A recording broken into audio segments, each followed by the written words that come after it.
ভোটের রোডম্যাপ নিয়ে বিএনপির যে প্রত্যাশা ছিল তা পূরণ হয়নি বলে জানিয়েছেন দলটির স্থায়ী কমিটির সদস্য সালাউদ্দিন আহমেদ। সরকার আন্তরিক হলে 4 থেকে 6 মাসের মধ্যেই নির্বাচন সম্ভব বলেও মনে করেন তিনি। সংস্কারের কথা বলে ক্ষমতা দীর্ঘস্থায়ী করা চলবে না বলেও মন্তব্য করেন বিএনপির এই নেতা। রাজধানী বনানীর কড়াইল এলাকায় জিয়াউর রহমান ফাউন্ডেশনের উদ্যোগে মেডিকেল ক্যাম্পে অসহায় মানুষদের এ সময় বিনামূল্যে চিকিৎসা সেবা দেওয়া হয়। গণতান্ত্রিক যাত্রায় কোনো কৌশল প্রয়োগ না করতে অন্তর্বর্তী সরকারের প্রতি অনুরোধ জানান বিএনপির স্থায়ী কমিটির সদস্য সালাউদ্দিন আহমেদ। তিনি বলেন, ভোটের অপেক্ষায় আছে দেশের জনগণ, তাই যত দ্রুত সম্ভব প্রয়োজনীয় সংস্কার সেরে ভোটের আয়োজন জরুরি। নির্বাচনের রোডম্যাপ জনগণ প্রত্যাশা করেছিলেন মাননীয় প্রধান উপদেষ্টার কাছে, এই অন্তর্বর্তী সরকারের কাছে। সেই প্রত্যাশা আমাদের পূরণ হয়নি।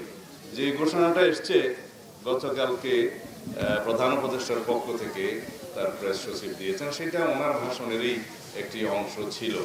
আমরা সরকারি ঘোষণার সাথে একমত কিনা সেই বিষয়ে পরে কথা বলতে পারি, কারণ এটার সাথে যৌক্তিকতা যায় না।